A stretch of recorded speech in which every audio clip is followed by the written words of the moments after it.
Hi my dear friends, welcome to the it's me Vani channel. నేను హైదరాబాద్లోని ఐటెక్ సిటీలో దగ్గరలో ఉన్న నిలోఫర్ కేఫీ దగ్గరికి వచ్చాను ఫ్రెండ్స్.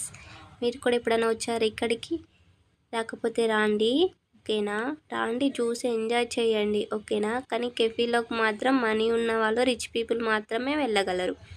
ఎందుకంటున్నాను అనుకుంటున్నారు? ఎందుకంటే కాఫీ వచ్చేసి అక్కడ 250 రూపీస్ అంట, విత్ బన్నుతోని. ట్రై చేయాలనుకుంటే ట్రై చేయండి, ఓకేనా?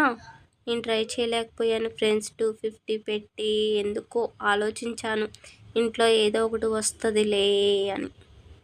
మీరు కూడా అలానే ఆలోచించి ఆగిపోయిన వాళ్ళు చాలామంది ఉండొచ్చు. 250 అంటే మ్యాక్సిమం మన మిడిల్ క్లాస్ వాళ్ళు ఆలోచిస్తారు కదా, అందుకనేసి. తర్వాత ఇక్కడ పార్టీ జరుగుతుంది ఫ్రెండ్స్, చూసి ఎంజాయ్ చేశాను. నో ఎంట్రన్స్ అని బోర్డు కూడా పెట్టారు. మనల్ని వెళ్ళనియ్యరేమో పాపం. బాగా పార్టీ చేసుకుంటున్నారు. మనం ఎప్పుడు పార్టీ చేసుకోవాలో ఆ రాత రాసిందో రాయలేదో దేవుడు. ఈ సంవత్సరమైనా రాస్తే బాగుండు, పార్టీల్లో ఎంజాయ్ చేస్తాను. అది గుడ్ ఫ్రెండ్స్. నిలోఫర్ కేఫీ 1 మంత్కి వచ్చేసి 40 lakhs అంట రెంట్.